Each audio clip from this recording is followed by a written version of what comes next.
नमस्कार। Teachers academy online coaching institute से मैं हूं अम्बरीश। मित्रों, पिछली जो दारोगा भर्ती आयोजित हुई थी उसमें हमने और हमारी टीम ने बहुत ही मेहनत से काम किया था और उसकी सफलता आपके सामने है। उत्तर प्रदेश में दारोगा भर्ती जो हुई उसमें अगर आप सफलता प्रतिशत देखें तो हमारे संस्थान का सबसे ज्यादा रहा है। हम अपने संस्थान को इस रूप में आपके सामने रख रहे हैं कि विभिन्न संस्थानों में जो सर्वश्रेष्ठ अध्यापक हैं वो हमारी टीम से हैं। मैं अपनी टीम को आपके सामने रखूंगा और आप स्वयं आकलन करेंगे कि वास्तव में जो मैंने थंबनेल पे लिखा है कि ये उत्तर प्रदेश की या उत्तर भारत की सर्वश्रेष्ठ टीम है जो कि उत्तर प्रदेश पुलिस और उत्तर प्रदेश एसआई के लिए सर्वश्रेष्ठ काम करती आ रही है। मित्रों, उत्तर प्रदेश में जो दारोगा भर्ती आ रही है इसमें पदों की संख्या लगभग 7,000 है। इन 7,000 पदों के लिए कितने अभ्यर्थी बैठ सकते हैं यह तो अभी निश्चित रूप में कहा नहीं जा सकता है, लेकिन स्वाभाविक है कि ग्रेजुएशन पास होने वाले ऐसे अभ्यर्थी जो लगभग 28 साल तक के हैं, जिसमें जनरल, ओबीसी और एससी को अलग अलग रूप में आप देख सकते हैं और कुछ वर्गों को अलग अलग से एज रिलैक्सेशन भी मिल सकता है। लेकिन सुप्रीम कोर्ट में एक हलफनामा दायर किया गया था जिसमें यह कहा गया था कि उत्तर प्रदेश सरकार हर वर्ष लगभग 3,000 के करीब उत्तर प्रदेश में एसआई की भर्ती आयोजित करवाएगी, लेकिन सरकार इन के प्रकार उसको टालती रही और लगभग 3 साल बाद फिर से आपको एक भर्ती देखने के लिए मिल रही है। लेकिन इस भर्ती में बड़ी बात यह है कि 9,000 से 10,000 पद होने चाहिए थे, लेकिन लगभग 6,000 से अधिक पद आपको देखने के लिए मिल सकते हैं। अब यह एक बड़ी मुश्किल है आपके सामने कि इतने ज्यादा लोग इसमें इकट्ठा हो गए हैं, क्योंकि हर साल भर्ती आती है तो लोग सफल होते और निकल जाते हैं। लेकिन दुख की बात यह है कि बहुत सारे लोग इस भर्ती का इंतजार करते करते ओवर एज भी हो गए हैं। तो एज रिलैक्सेशन मिलेगा ऐसा कहा जा रहा है और यह संभावना है कि कम से कम 1 साल की जो उम्र की छूट है वो आपको मिल सकती है। इसमें आप जानते हैं कि अलग अलग सेशंस में लगभग 40 प्रश्न पूछे जाते हैं। अगर हम विगत वर्ष के पाठ्यक्रम को देखें, विगत वर्ष के प्रश्न पत्र के प्रारूप को देखें तो नेगेटिव मार्किंग नहीं थी, लेकिन हर सेशन में क्वालिफाइंग नेचर था। इस बार की जो प्रणाली है वो लगभग परिवर्तित होगी और लगभग अलग होगी, लेकिन इस बार सभी विषयों के अंक बहुत ही महत्वपूर्ण है। इसलिए महत्वपूर्ण है कि जो सरल विषय हैं वो आपका समय बचाएंगे कि आप कठिन विषयों में अधिक समय दे सकें। अगर हिंदी में आप 20 मिनट में आप सभी प्रश्नों को हल कर ले रहे हैं तो हिंदी का 20 मिनट आपको गणित में जाकर सहायता करेगा। इसी तरीके से जो मूल विधि का समय है वो मूल विधि अगर आप 10 मिनट में सॉल्व कर ले रहे हैं तो इसका समय आपको जाके रीजनिंग में सहायता करेगा। तो इस प्रकार से जो कठिन विषय हैं अगर उनके लिए सरल विषयों से समय निकाला जाए तो स्वाभाविक है कि यह अच्छी रणनीति होगी। मैं अपने विषय से बात की शुरुआत करता हूं और यह आपको बताना चाहता हूं कि हम लोगों ने और हमारी टीम ने आपके कहने पर, क्योंकि भाई मुझे बहुत कम समय रहता है कि मैं पढ़ा पाऊं, लेकिन आप लोगों के कहने पर मैंने उत्तर प्रदेश दारोगा भर्ती के लिए नया बैच स्टार्ट किया है जिसमें आप सब प्रवेश लेके पढ़ सकते हैं। आपको एक व्हाट्सएप नंबर नोट करना है। व्हाट्सएप नंबर है 96 28 95 92 और 37।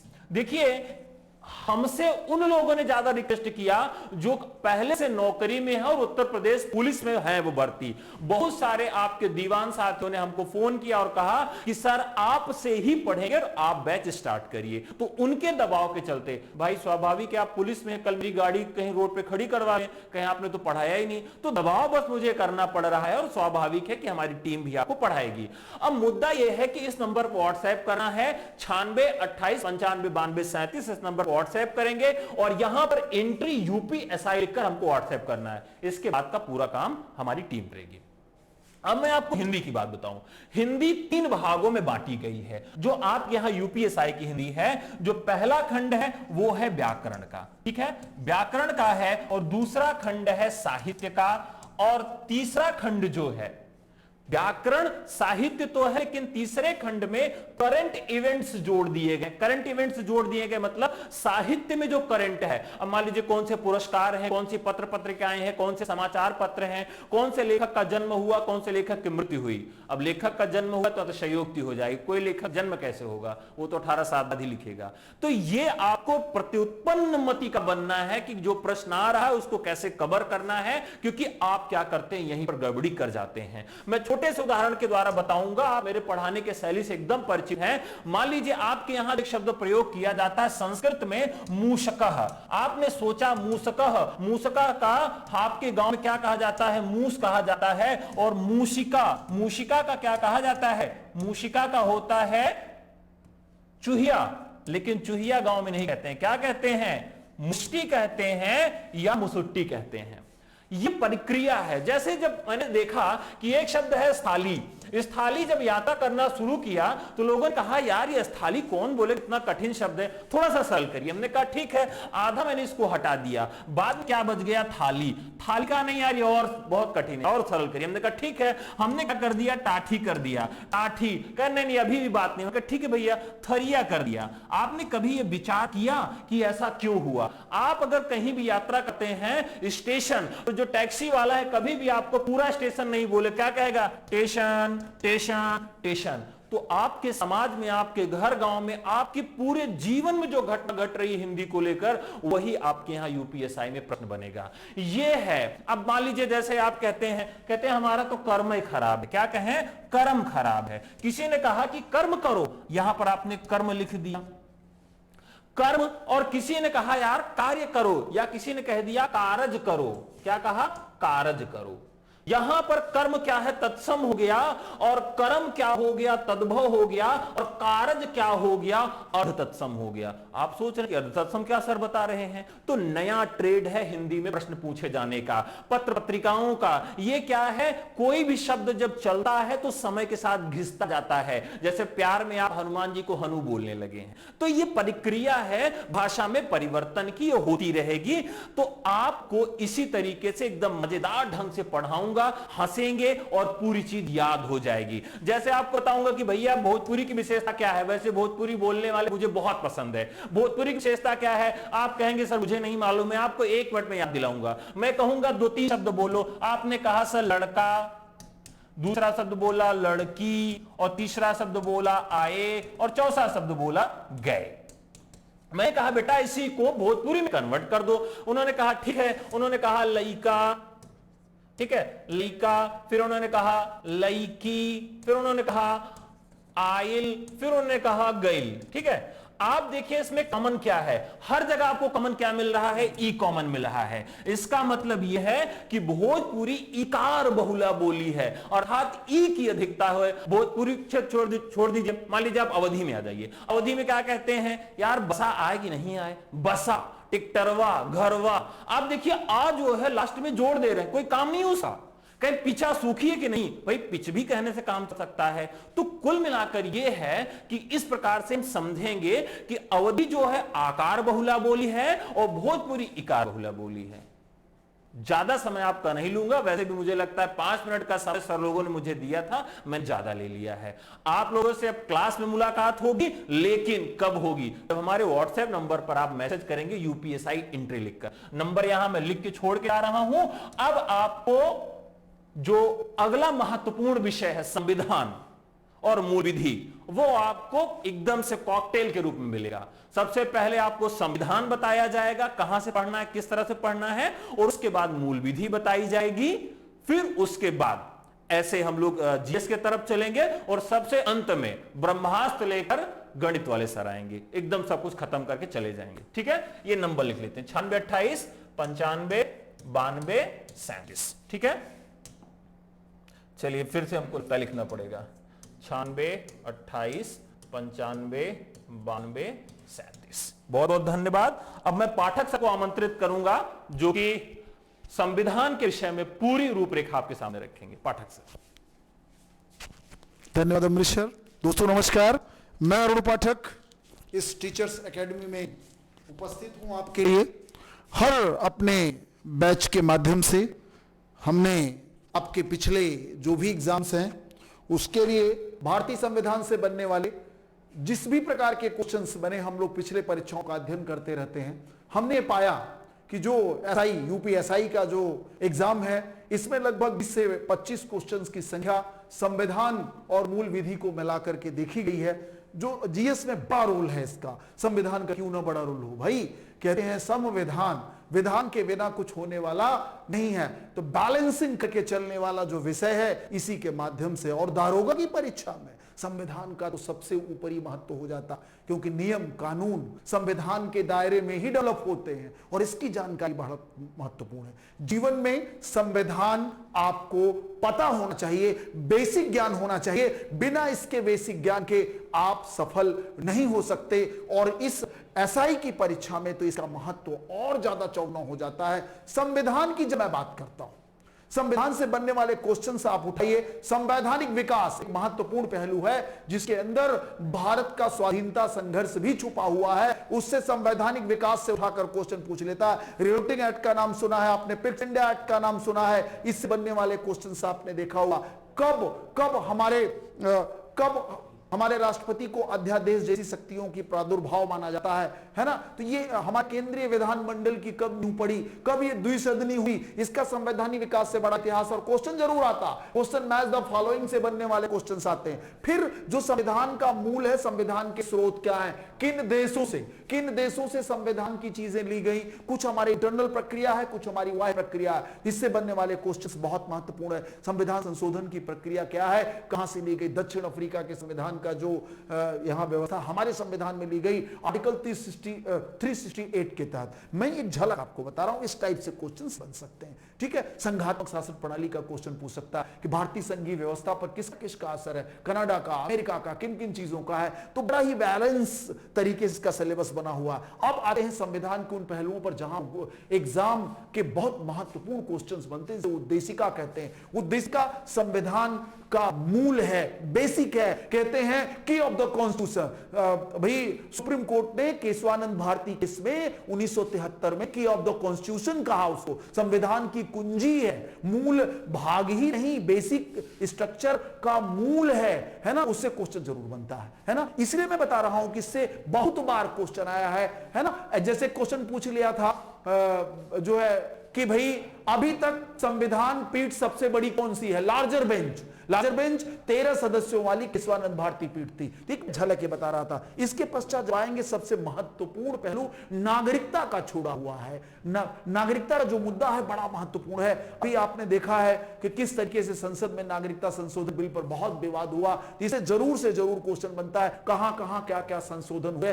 बेस 1955 के नागरिकता संशोधन बेस पर ये चीजें हमेशा बनी। तो नागरिकता बड़ा महत्वपूर्ण इशू है और इसे क्वेश्चन जरूर बनता है। संघ राज्य के क्षेत्र से संबंधित आर्टिकल 370 का मुद्दा बहुत गरमाया था, इससे संबंधित क्वेश्चंस बनते हैं। मैं फिर आपको ले जाना चाहूंगा जो सबसे बड़ा ह्यूमन राइट्स का रिसोर्सेज है। मैंने यूपीएसआई में ह्यूमन राइट्स का बड़ा महत्वपूर्ण है, मानवाधिकारों से रिलेशन क्वेश्चन आता है। इसकी उत्पत्ति कहां से है, तो मैं आपको जब पढ़ाना शुरू करूंगा आपको बता दे रहा हूं, सीधे यूएनओ से उठाकर जोड़ूंगा, अपने फंडामेंटल राइट में लेके चलाऊंगा। हमारा जो फंडामेंटल राइट का सिस्टम है भाई, संविधान भाग 3 में आर्टिकल 12 से लेकर 35 तक उल्लेख है, कितने कैटेगराइजेशन में क्या वेरिएशन है, हर चीजें मैं उसमें बताऊंगा। बिल्कुल आप इत्मीनान के साथ मेरे साथ जुड़ेंगे। फिर जब मैं पढ़ा डालूंगा, इसके पास फिर कोई इब्बत रहने वाला नहीं है। कितना भी घुमा ले पेपर, कितना भी नचा ले पेपर, लेकिन आप हमारे बताए गए कॉन्सेप्ट के अंदर ही रहेंगे और निश्चित क्वेश्चंस को आप समझ पाएंगे। फिर हम चलते हैं सरकार की तरफ। सरकार के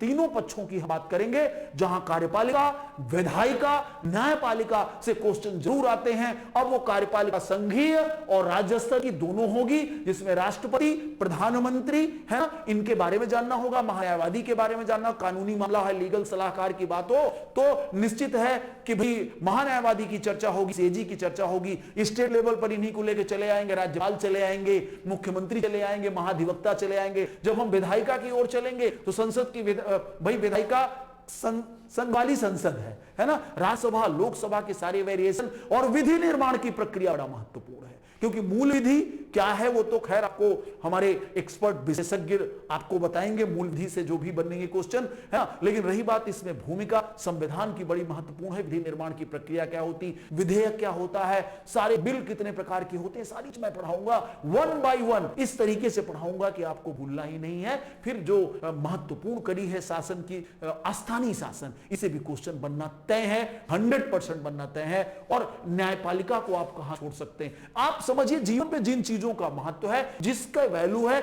उससे क्वेश्चंस अवश्य बनाता है, बस भाषा घुमा देता है। तो जानना आपको सब कुछ है, लेकिन कम समय में सारगर्भित चीजों को पॉइंट में रखते हुए हम लोग अपने पिछले 15 वर्षों के एक्सपीरियंस के माध्यम से आपको चुनिंदा बहुत कम समय में सेलेक्टिव अध्ययन दूंगा। और इस बात की गारंटी है कि पढ़ाए गए क्वेश्चंस में ही सारे संविधान के क्वेश्चंस बनने वाले हैं। ये मैं टीचर्स एकेडमी के मन से मैं दावा करता हूं और ऐसा करके दिखाऊंगा। बस आप हमसे जुड़िए, हमारे व्हाट्सएप नंबर पर लिंक करिए, जुड़िए और निश्चित आपके सफलता में हम भागीदार बनेंगे। बहुत बहुत धन्यवाद। आइए सर, मूल विधि के बारे में आपको जानकारी दें।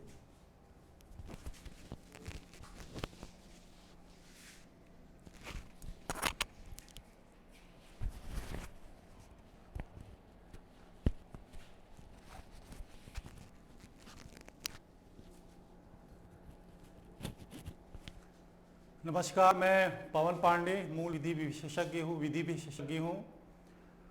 आपके एसआई के पाठ्यक्रम में मूल विधि को क्यों शामिल किया गया है? सबसे पहले तो हमें ये जानना है, जब आप एसआई बन जाएंगे तो थाने में आपकी कहीं भी तैनाती होगी।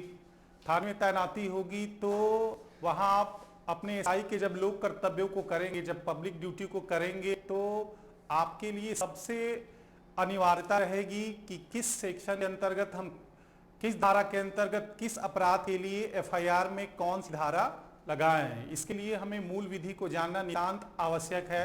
सारे विषय आप इतिहास, भूगोल, साइंस हुआ, करंट हुआ, ये आप हमेशा पढ़ते हैं, लेकिन मूल विधि ऐसा सब्जेक्ट है जो आप हमेशा नहीं पढ़ते हैं। विशेष रूप से जब एसआई की या इससे रिलेटेड पुलिस की वैकेंसी आती है, तब आप ये विषय पढ़ते हैं। इस वजह से इस विषय पर आपको विशेष ध्यान देना नितांत आवश्यक है। मूल विधि और संविधान को मिलाकर, दोनों को मिला के 24 क्वेश्चन आते हैं, लेकिन ये तय नहीं रहता है कि मूल विधि से कितने क्वेश्चन होंगे और संविधान से कितने क्वेश्चन होंगे। कभी संविधान से 12-14 क्वेश्चन आ गए, कभी मूल विधि से 7-8 क्वेश्चन आए, कभी 15-16 मूल विधि से ही आ गए। हर सब्जेक्ट की अपनी अलग इंपॉर्टेंस होती है, महत्व होता है। इसलिए मूल विधि को भी आप लोग विशेष रूप से लेके चलना पड़ेगा। जब तक आप लोग मूल विधि को ढंग से पढ़ेंगे नहीं, और अभी आप लोग ग्रेजुएशन किए हुए हैं, इसलिए आप जब लॉ की किताब देखेंगे, जो भी किताबें हैं मूल विधि में, या मार्केट में जो भी फुर्रियाँ निकली हुई हैं, जो भी किताबें निकली हुई हैं, जब आप उसका अध्ययन करेंगे तो आप उलझेंगे, क्योंकि विधिक शब्दावली का ज्ञान आपको नहीं होता है। कठिन कठिन शब्दों को यूज करके लोग किताबों से क्या करते हैं, मार्केट में फुर्रियाँ निकाल देते हैं, और बच्चे जब पढ़ते हैं तो उनको समझ में नहीं आता है। हम जब आपको मूल विधि पढ़ाएंगे तो हम आपको बिल्कुल व्यवहारिक भाषा में, बोलचाल की भाषा में उन विधिक शब्दावलियों को समझाएंगे, जिससे चैप्टर बाय चैप्टर आपकी एक एक चीजें क्लियर होती जाएंगी। जो विधिक शब्दावली को पढ़ने में किताबों में आपको समस्या होती है, वो समस्याएं नहीं आएंगी। मूल विधि के अंतर्गत हमें भारतीय दंड संहिता 1860 पढ़ना है।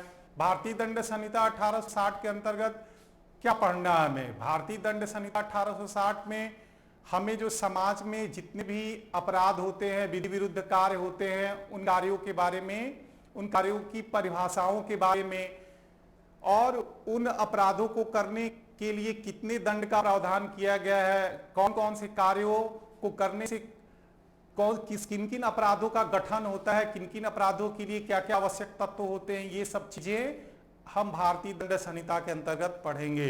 जैसे एक उदाहरण हम आपको देंगे, जब कोई व्यक्ति चोरी करता है तो चोरी की डिफिनीशन भारतीय दंड संहिता की किस धारा में दी गई है? चोरी की डिफिनीशन, चोरी की परिभाषा भारतीय दंड संहिता की धारा 378 में बताई गई है।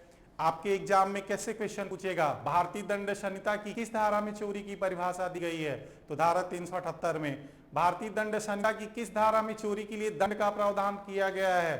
धारा 379 में। भारतीय दंड संहिता के अंतर्गत चोरी के लिए अधिकतम कितना दंड दिया जा सकता है? तो अधिकतम 3 वर्ष तक का दंड दिया जा सकता है, या जुर्माना, या दोनों का दंड दिया जा सकता है। अब यहाँ ध्यान देने की बात है, 3 वर्ष तक, 3 वर्ष नहीं, 3 वर्ष तक। इट मीन जैसी चोरी होगी, जितनी वैल्यूएबल चीज की चोरी होगी, उस हिसाब से जज मजिस्ट्रेट दंड देंगे। 3 वर्ष तक, अधिकतम 3 वर्ष तक, इट मीन्स कि 3 महीने, 6 महीने, 1 साल, 1.5 साल और अधिकतम 3 वर्ष तक। इसके अलावा भी चोरी संपत्ति के विरुद्ध अपराध होता है। अपराध 2 प्रकार के होते हैं। एक मानव शरीर के विरुद्ध अपराध होता है जिसमें कि मानव के शरीर को क्षति होती है, जैसे हत्या हो गया, उपहति हो गया। उपहति मतलब साधारण रूप से चोट कारित करना। घोर उपहत हो गया, गंभीर रूप से चोट कारित करना। गंभीर रूप से चोट कारित करने का मतलब कि किसी का हड्डी तोड़ देना, दांत तोड़ देना, मुंह तोड़ देना, उसके ऊपर तेजाब फेंक देना, या उसके ऊपर किसी भी अस्त्र शस्त्र से इस प्रकार से प्रहार करना या हाथ से ही इस प्रकार से प्रहार करना कि वह व्यक्ति 20 दिन तक तीव्र शारीरिक पीड़ा में रहे। तो कैसे क्वेश्चन पूछेगा आपके एसआई के मूल विधि के सिलेबस के अंतर्गत? पूछेगा कि घोर उपहति के लिए अधिकतम कितने दिनों तक तीव्र शारीरिक पीड़ा में रहना आवश्यक है? तो कितने दिनों तक तीव्र शारीरिक पीड़ा में रहना आवश्यक है? अधिकतम 20 दिनों तक। तो इस तरीके से क्वेश्चन बनते हैं जिन चीजों को फुरियों में स्पष्टीकृत क्लियरिफिकेशन नहीं किया गया है। जहां जहां विद्यार्थियों को समस्याएं आती हैं उन अनुभवों से हम रूबरू है और आपको क्रमशः हम एक एक चीजें, जहां आपको पढ़ने में दिक्कत आती है वहां एक एक चीजें हम क्रमशः क्लियर करते जाएंगे। तो हमने आपको बताया भारतीय दंड संहिता के अंतर्गत हम आपको बताएंगे समाज में जो विधि विरुद्ध कार्य होते हैं जिससे किसी व्यक्ति को या किसी व्यक्ति के संपत्ति को क्षति होती है, तो उसके वो कौन सी धारा के अंतर्गत अपराध घोषित किया गया है और कौन सी धारा के अंतर्गत उसके लिए दंड का प्रावधान किया गया है। ये सब हम भारतीय दंड संहिता में 511 धाराएं बताई गई हैं। क्रमशः जो समाज में प्रचलित अपराध की परिभाषाएं हैं और उनके लिए जितने दंड का प्रावधान है ये सब आपको हम आईपीसी के अंतर्गत बताएंगे। इसके अलावा हम सीआरपीसी दंड प्रक्रिया संहिता 1973 दंड प्रक्रिया संहिता के अंतर्गत हमने आपको बताया आईपीसी के अंतर्गत कि कौन सा अपराध किस धारा के अंतर्गत आता है, उसके लिए कितना दंड है। किसी व्यक्ति ने कोई क्राइम किया, उस क्राइम से, उस अपराध से यदि कोई व्यक्ति पीड़ित हुआ तो वह व्यक्ति कहां जाएगा?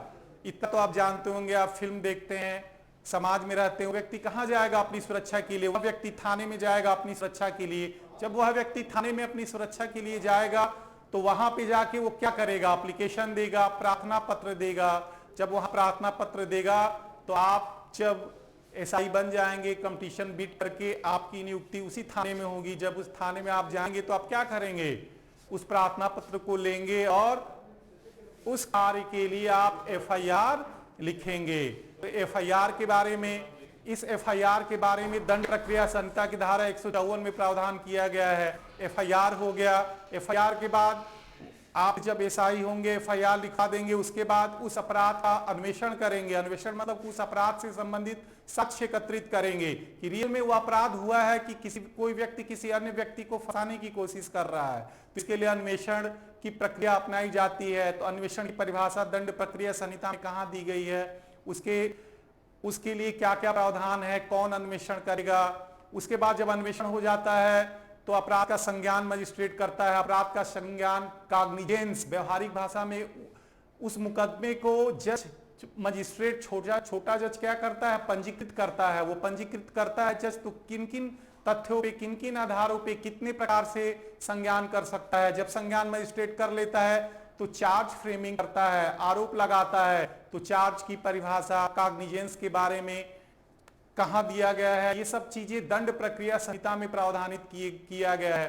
तो इन सब चीजों को हम क्रमशः आपको दंड प्रक्रिया संहिता के अंतर्गत बताएंगे। इसके अलावा भारतीय दंड संहिता ने आपको बता दिया कि हम भारतीय दंड संहिता के बारे में अध्ययन करेंगे, फिर दंड प्रक्रिया संहिता के बारे में अध्ययन करेंगे। इसके अलावा हमें कुछ एक्ट पढ़ने होंगे एसआई के सिलेबस के अंतर्गत, जैसे पर्यावरण संरक्षण अधिनियम 1986। पर्यावरण के बारे में आप जानते होंगे, आपके जियोग्राफी के टीचर ने पर्यावरण पढ़ाया है और हमारे जो जियोग्राफी के टीचर हैं वो बहुत विद्वान टीचर हैं।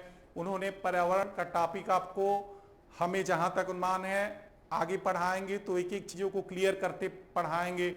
तो पर्यावरण क्या है? पर्यावरण परिधन आवरण, जहां आप रहते हैं उसके चारों ओर के आवरण को क्या कहते हैं? पर्यावरण कहते हैं। तो पर्यावरण के विरुद्ध यदि आप कोई कार्य करते हैं, कोई क्राइम करते हैं, जैसे कोई आप वृक्ष ही काट दिए, हरे पेड़ों को काटना क्या है? अपराध है।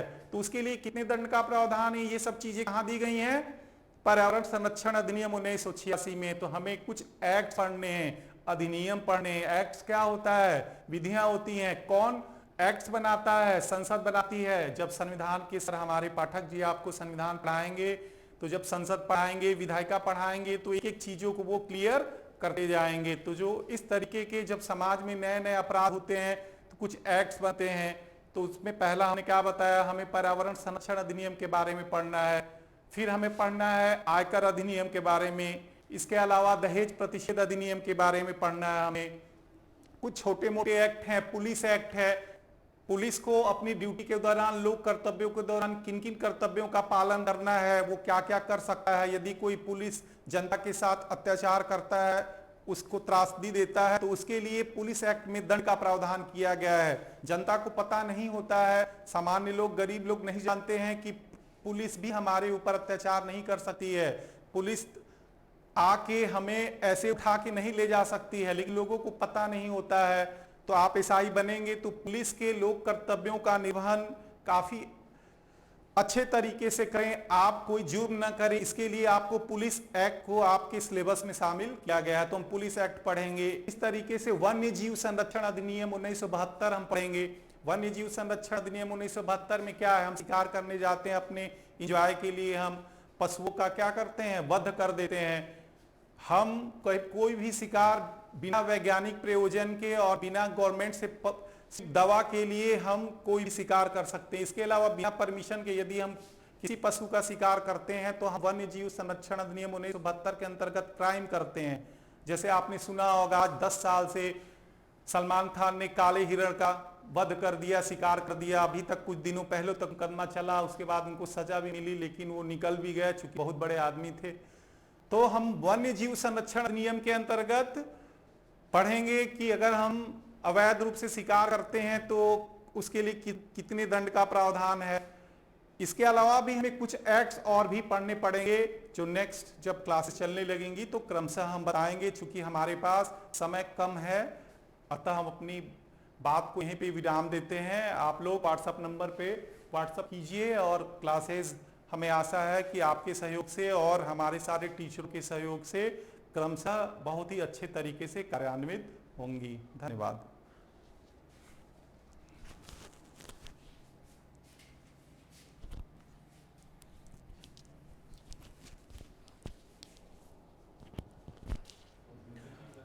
Teacher academy online YouTube channel पर मैं Kuldeep Mishra.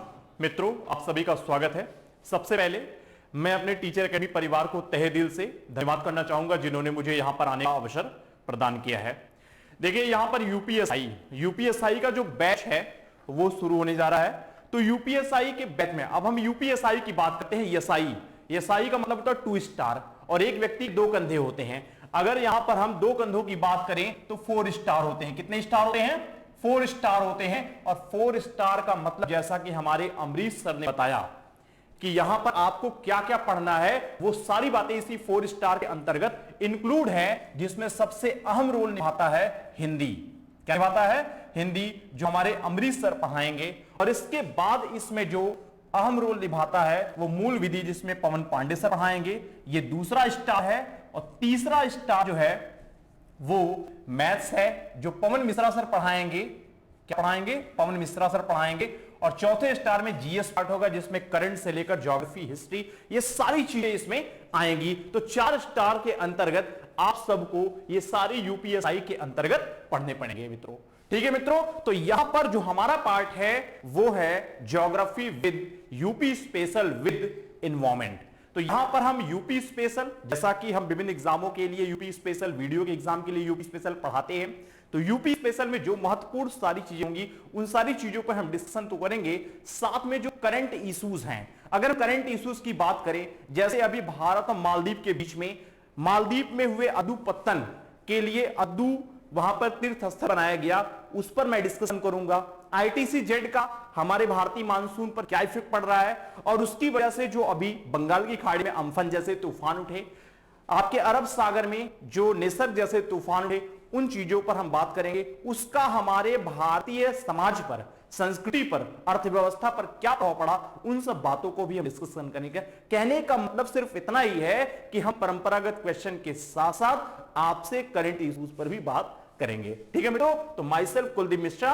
And I am about to geography and UP special. तो विशेष रूप से यहां पर यूपीएसआई है, इसलिए यूपीएसआई यानी दरोगा के लिए यूपी स्पेशल पढ़ना जरूरी है। अर्थात उत्तर प्रदेश में क्या चीजें हैं, कौन कौन सी भाषाएं हैं, कौन कौन से धर्म हैं, कौन कौन सी चीजें हैं, खनिज हैं, ये सब सारी चीजों को जानना निसंदेह आवश्यक है। और यूपी स्पेशल के अंतर्गत बहुत सारी पॉलिटी की चीजें आएंगी, बहुत सारी मूल विधि की चीजें आएंगी, वो हमारे अरुण पाठक और हमारे पवन पांडे सर पढ़ाएंगे आप लोगों को। तो यही सारी चीजें हैं, ये हम लोगों का एक यूपीएसआई का बैच है। अगर इसमें आपको एडमिशन लेना है तो निसंदेह आप इस नंबर पर 96289592 और 37 पर यूपीएसआई एंट्री करके आप मैसेज सेंड कर दीजिएगा और आपका जो सीट है वो यहां पे सिक्योर हो जाएगा। धन्यवाद मित्रों।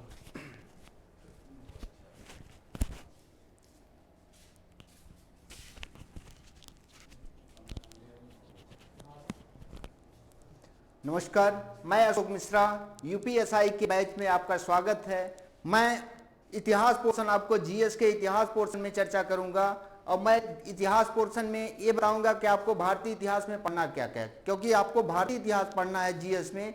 भारतीय इतिहास में हमें एंशियंट भी पढ़ना है, मेडुअल भी पढ़ना है, मॉडर्न भी पढ़ना है। तो क्योंकि इतिहास में आपको क्वेश्चन तो कम आएंगे, अब क्वेश्चन का ठिकाना नहीं है, कभी 10 क्वेश्चन पूछा जाता है, कभी 5 क्वेश्चन पूछा जाता है। तो जितने भी क्वेश्चन आएंगे ये कैसा होगा कि टाइम टेकिंग होंगे ही, इसके साथ साथ में इसमें आपको अहम भूमिका अदा करेगा आपके चयन में।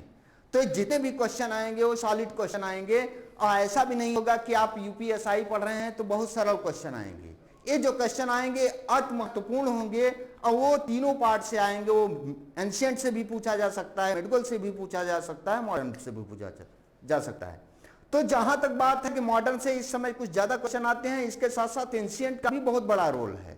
अब जैसे आपको पढ़ना क्या है कि सब लोग कई लोग जैसे एग्जाम देते हैं तो कहते हैं कि हमें मॉडर्न से ज्यादा क्वेश्चन आ रहा है, तो ऐसा नहीं है। सबकी भूमिका अलग अलग होती है, सबका बराबर का योगदान होता है। एक क्वेश्चन किसी में ज्यादा किसी में कम, आपको पढ़ाना तीनों है। जहां तक यूपीएसआई में मॉडर्न का बहुत अच्छा योगदान है। जैसे आप संविधान का भी कुछ पोर्शन पढ़ते हैं, जैसे आप पढ़ते हैं कि जैसे आप राष्ट्रीय आंदोलन का कुछ पार्ट संविधान का भी पार्ट है, कुछ इतिहास का भी पार्ट है। तो आप में वहां से भी आपको जो इतिहास पढ़ेंगे, मॉडर्न हिस्ट्री पढ़ेंगे, उसका कुछ पार्ट ऐसा है कि जो आपको संविधान में भी काम करेगा। तो सबका बहुत बड़ा योगदान है। अब जैसे मॉडर्न हिस्ट्री का यूरोपियों का आगमन, इसके साथ साथ गवर्नर जनरल और वायसराय की चर्चा, हर ऐसा कोई एग्जाम नहीं है जिसमें से आपसे पूछा न गया हो। तो इस प्रकार देखा जाए इतिहास का बहुत बड़ा योगदान है और आपके चयन में महत्वपूर्ण भूमिका इतिहास ही अदा करती है, क्योंकि देखने में सरल लगता है लेकिन जितना सरल है उतना ही ब्रॉड है। और यह ऐसा नहीं है कि आप छोटी सी किताब खरीदें और उसमें आपका सब काम हो जाए, ऐसा भी संभव नहीं है। क्योंकि कभी कभी आपका ये जो पहले की रणनीति, आपकी रणनीति होती है, वो कभी सफल नहीं होती। तो हम लोगों की जो हमारी टीम है वो अति महत्वपूर्ण, अर्थात जो इलाहाबाद की सर्वश्रेष्ठ टीम है, इस सर्वश्रेष्ठ टीम में हम लोगों का कई वर्षों का अनुभव है। हम लोगों के कई वर्षों, अर्थात जो पिछली वैकेंसियां हुई थी, सर्वाधिक सफलता दिलाने में हमारी टीम बहुत महत्व योगदान दिया था। और इसमें मूल विधि सर का तो बहुत बड़ा योगदान है, इनका इलाहाबाद में अपना नाम है। इस प्रकार देखा जाए तो हमारी टीम सर्वश्रेष्ठ टीम है। आप हमारी टीम से जुड़िए। टीचर्स एकेडमी में आपको क्या करना होगा, आपको 9828 95 92 37 इस नंबर पे आपको क्या करना होगा, यूपीएसआई करके आपको मैसेज भेजना होगा। आप मैसेज भेजेंगे तो इस संस्था द्वारा आपको प्रवेश की सारी जानकारियां दे दी जाएंगी और इस संस्था से जुड़िए। ये हमारी जो बैच है, जो पिछली बैचों की सफलता के आधार पर बनाई जा रही है और पिछले बच्चों के डिमांड पर ही बनाई जा रही है। तो इस प्रकार इस टीम से जुड़िए और इसका लाभ उठाइए। धन्यवाद। सभी को जय हिंद। मैं पवन आपको यूपीएसआई की इस स्पेशल बैच में आपका स्वागत करते हैं। देखिए, जो आपकी यूपीएसआई की ये स्पेशल बैच चल रही है, ये पूरी तरह से यूपीएसआई को टारगेट करके चल रही है।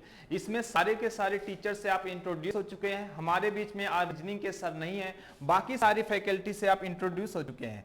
तो मैं आपको बताता हूँ मैथ्स के बारे में। आप लोग मैथ्स बहुत दिनों से पढ़ रहे हो, क्योंकि ये वैकेंसी आ रही है आपकी लास्ट ईयर से 2019 से, और 2019 से आप लोग अपनी तैयारी को कर रहे हैं। तो आज देखिए मैं आपको बताऊंगा आखिर आपने पढ़ा क्या है अभी तक। मैथ्स की अगर हम लोग बात करें तो मैथ्स दो पार्ट होती है, एक होता है आपका बेसिक सेक्शन, एक है आपका बेसिक सेक्शन और दूसरा क्या है एडवांस।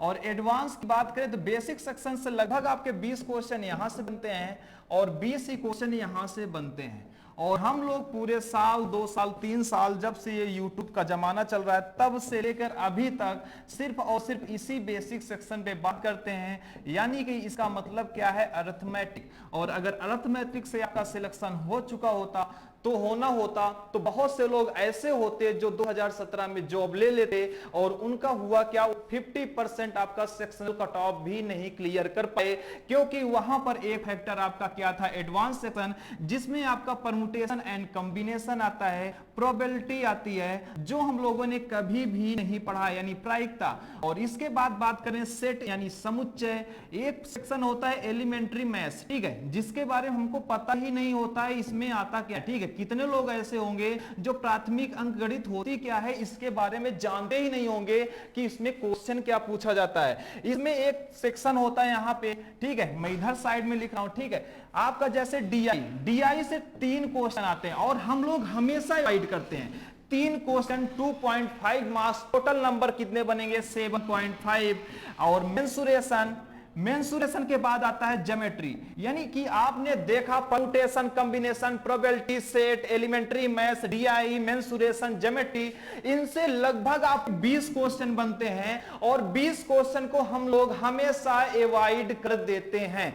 अब इससे क्या होगा, आप हमेशा इसी अरिथमेटिक को पढ़ते हैं, इसी हमेशा अरिथमेटिक को सॉल्व करते हैं, क्या इस अरिथमेटिक को पढ़ने से आपका सिलेक्शन हो जाएगा?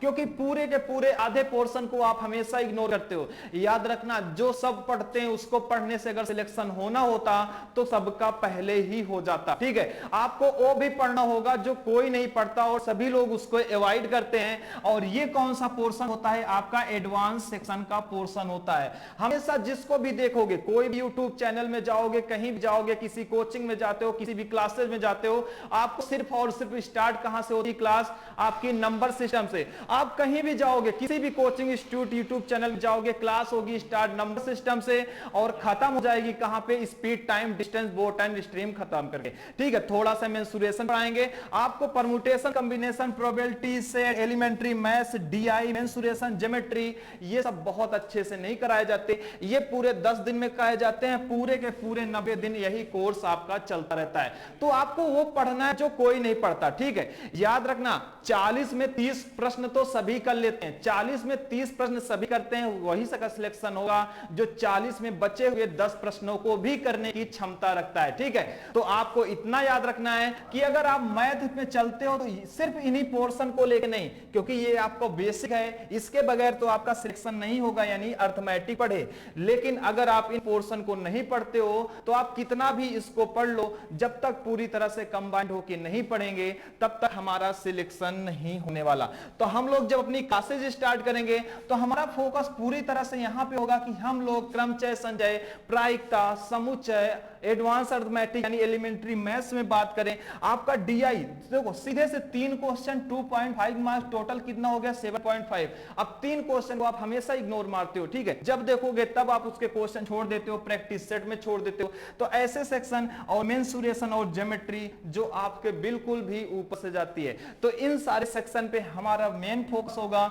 और इसके अलावा जो अरिथमेटिक की क्लास रहेगी, आपको अरिथमेटिक पूरी बेसिक मिलेगी और उसकी सीट मिलेगी। हर चैप्टर के साथ आपको पूरा का पूरा चैप्टर पढ़ाया जाएगा, उसकी सीट मिलेगी, प्रैक्टिस सीट मिलेगी, सब कुछ ये इसी में इंक्लूड रहेगा। तो हमारी बैच जो होगी पूरी तरह से आपका यूपीएसआई बेस्ड होगी, ठीक है। पूरा बैच आपका यूपीएसआई बेस्ड होगा। इसमें ऐसी चीजें नहीं पढ़ाई जाएंगी जो आपकी कुछ एक्स्ट्रा हो। यूपीएसआई बेस्ड बैच है और इसी को टारगेट करके बन रहा है। इसमें एक चीज सबसे बड़ी आपने देखा होगा कि जब आपने यूपीएसआई का पेपर देखोगे प्रीवियस ईयर, तो आपको मिलता क्या है, लैंग्वेज बेस्ड क्वेश्चन, और लैंग्वेज बेस्ड क्वेश्चन में सबको दिक्कत होती है, ठीक है। आपने देखा होगा मैथ में हो या रीजनिंग में हो, इतने बड़े बड़े प्रश्न थे कि पूरे के पूरे 6-6, 7-7 लाइन के प्रश्न थे।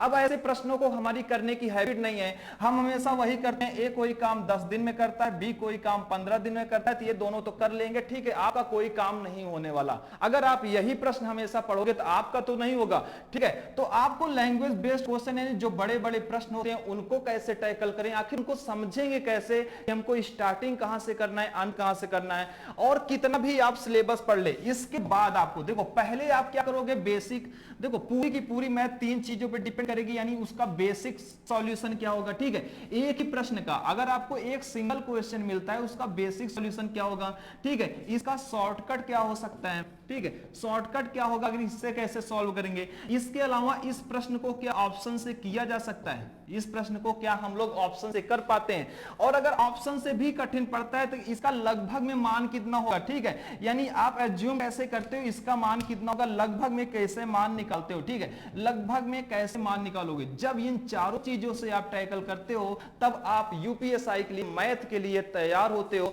और मैथ आपको पता है 40 क्वेश्चन 2.5 मार्क्स, आपके टोटल कितने हो जाएंगे, 100 मार्क्स के होंगे पेपर। तो पूरी तरह से आपको 1/4 यानी आपका पूरे पेपर का 1/4 मैथ है। तो मैथ में जब तक आप इन चारों चीजों से पूरी तरह से व्यवस्थित होके अच्छे से क्वेश्चन को करने के लिए तैयार नहीं हो जाते हो तब तक आप अपने सिलेक्शन से बहुत दूर हो। तो आपको ये चीज मान के चलना है, हमको मैथ में क्या करना है। पहली चीज जो हमारा यहाँ पे क्या था, एडवांस सेक्शन जिसकी मैंने बात की, ये बहुत अच्छे से पढ़ना है और इन पर स्पेशल आपको फोकस देना है। और उसके बाद अगर कोई भी क्वेश्चन पढ़ते हैं, क्या उनके ये सारे के सारी चीजें हर मेथड से हमको करना आता है। अगर आता है तभी आप यूपीएसआई के लिए तैयार हैं, और अगर आप अभी नहीं तैयार हैं तो हमारे यहाँ पे टीचर्स अकेडमी पे, ठीक है, ये नंबर आपको दिया था, व्हाट्सएप नंबर है, ठीक है, 9628, मैं इसको क्लियर लिख देता हूं, 9628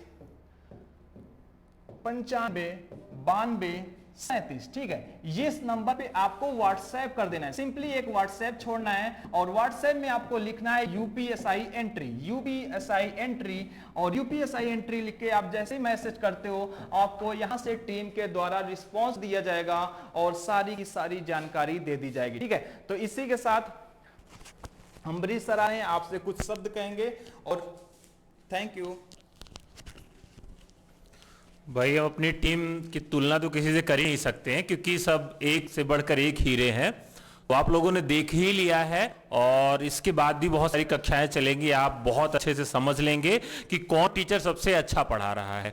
और पढ़ा ही नहीं रहा, ऐसा मुझे लगता है कि सबने यूपीएसआई पे शोध कर रखा है, या किसी बहुत सारे टीचर जिनका यूपीएसआई पे रिसर्च चल रहा है। तो इस तरह के अध्यापक आपको मिलेंगे, जैसे पवन सर ने आपको दिखाया कि वो यूपीएसआई पढ़ाते नहीं, यूपीएसआई पे रिसर्च करवा रहे हैं। मतलब मैथमेटिक्स में कहां से पूछा जाएगा, किस तरह से पूछा जाएगा, पूरी बातचीत आपको देखने को मिल रही है। और ऐसे ऊर्जावान अध्यापक आपको पढ़ा रहे हैं कि आप देखेंगे तो आपको यह लगेगा कि भाई ये तो मुझे तुरंत ऐसा कर देंगे कि मैं रिवॉल्वर उठा के और थाने में पहुंच जाऊं कि मैं दरोगा हूं, हटो। तो यार एकदम से मतलब आपको कॉन्फिडेंस भी आपका ऊंचा किया जाएगा और आपको अच्छे से पढ़ाया भी जाएगा, मतलब पूरी तैयारी। तो मित्रों देर किस बात की है, आइए हमारे परिवार के साथ जुड़िए और एकदम मस्ती से पढ़िए और एक सीट अपनी इसी साल सुनिश्चित कर लीजिए, और किसी चीज की नहीं, दारोगा की। तो नंबर वही है 9628 95 92 37, इस नंबर पर व्हाट्सएप करिए और जुड़िए। बहुत बहुत धन्यवाद आप सबका, नमस्कार, जय हिंद।